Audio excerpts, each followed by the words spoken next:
Yet my own doctor, who I trusted, never once mentioned it to me. I felt furious at myself for having blindly followed his advice. Advice which led to a sudden diabetic coma, to the brink of brain damage and leg amputation. Thousands of men and women have reversed their diabetes type 2 and now live happy, healthy lives. And it's all thanks to the formula I'm about to share with you.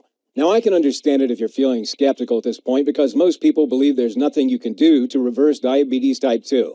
I used to believe that too. But if you stay with me for 4 minutes, I'll show you the scientific proof behind this method that erases type 2 diabetes in 9 out of 10 people. And you can decide yourself if it's worth it.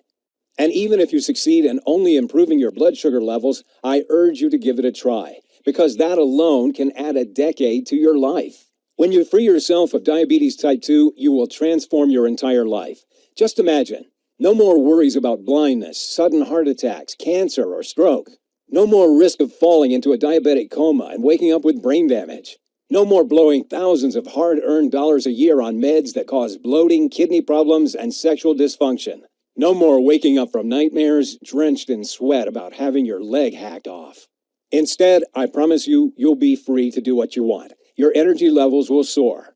The fat will melt away from your frame and you'll improve every single one of your health markers. In a minute, I'll show you the warning sign you need to watch out for, which means you could drop into a diabetic coma at any time, like I did. Pay close attention because this advice could save your life. I'll also show you one common vegetable that most people eat almost every day that's infected with a nasty toxin that's making your diabetes worse, not better. Before we get to how you can reverse your type 2 diabetes for good, I should introduce myself. My name's George Riley. I'm 61 years old and work for a large security company near La Crosse, Wisconsin. I'm a perimeter security team leader, and I have 6 guys on my team. I'm married with 2 grown-up sons, Mike and Julian, 1 grandson, Lucas, and another on the way. For 18 years, I was a patrol officer in the police force. Then one morning, as I was out on a bust, my leg was hit by a stray bullet which damaged my kneecap. I took medical retirement and switched to working private security because I've always felt responsible for the safety of others. I'm married to my beautiful wife, Linda. We enjoy eating out at restaurants and sharing a delicious dessert after our meal, such as ice cream with chocolate cake or warm apple pie. I'm going to tell you how you can enjoy these foods too, without guilt or worry, and be free of diabetes type 2. Telling my story is deeply emotional for me, but it's too important to keep from you, and it could save your life. I was in my early 50s at this time, and our 2 children had grown up and moved out. We were enjoying a new freedom at that time of our life. I took my health for granted because I felt fine. Until one day in early March that year, I started noticing some unusual symptoms. I'd have uncontrollable cravings for sweet buns and desserts like profiteroles. I'd often be thirsty and feel tired. All this made it difficult to work. We thought it was fatigue from working shifts, but a visit to the doctors revealed something completely different. I was diagnosed diabetic. It caught me by surprise, like a slap in the face. I knew nothing about diabetes, but I trusted I was in good hands with my doctor. From that day on, he prescribed metformin, and I went for monthly checkups on my blood sugar. I thought the medication would help my diabetes to get better. But instead, it got worse over the next 5 years. My blood sugar levels became more erratic. The tingling in my legs got more bothersome. Cravings for sweet foods overwhelmed me. I'm embarrassed to admit I found it hard to be intimate with my wife, and I packed on over 40 pounds of fat around my belly and back. My blood pressure went up. Nerve pains bothered my leg. My doctor upgraded my medication to metformin glyburide, but this only gave me a whole new bunch of side effects, such as bloating, kidney pains, and muscle aches.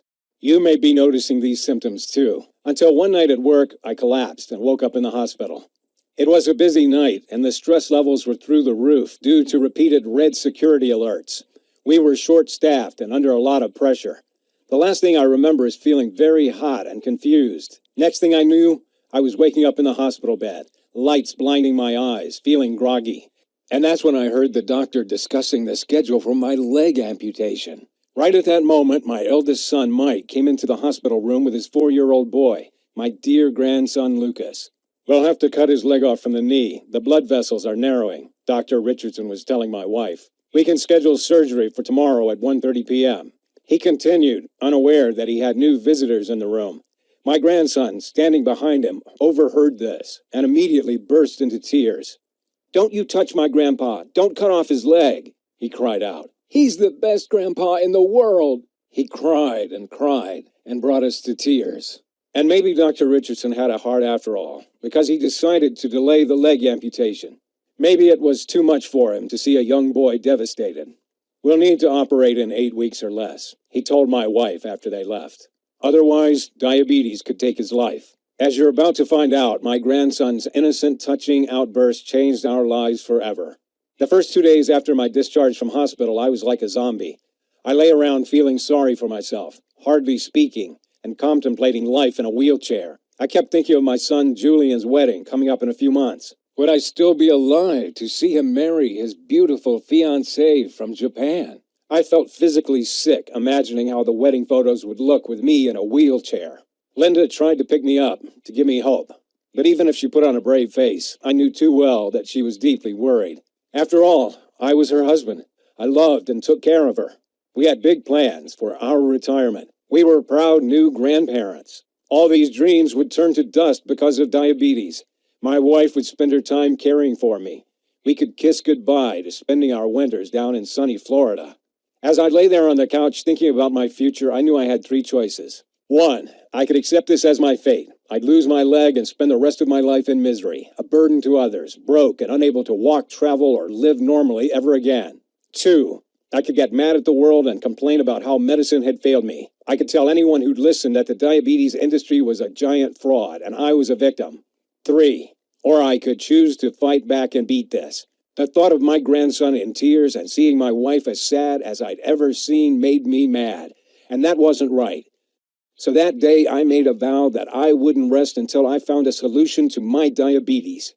And because I knew people would think I was crazy, I told nobody but my wife. I had several weeks off work, and my first priority was to find out everything about diabetes type 2. I got to it. I spent 6 hours a day and as many nights passed out in bed with my laptop for the next 2 weeks. I researched medical studies in journals, in libraries, and on the internet.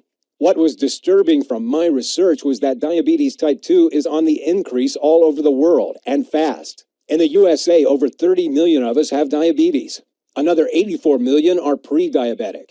That means over 30% of the population are either pre-diabetic or diabetic, predicted to be 50% in 10 years' time. Diabetes is now the biggest health epidemic in the country, with a diabetic dying every 6 seconds. It's also worth a pretty penny. Diabetes generates billions of dollars for the powerful pharma giants. Several big pharma companies have been caught red-handed, bribing doctors to push their diabetes pills on people who don't need them. Big Pharma butters them up and offers them lucrative deals to promote diabetes drugs at events.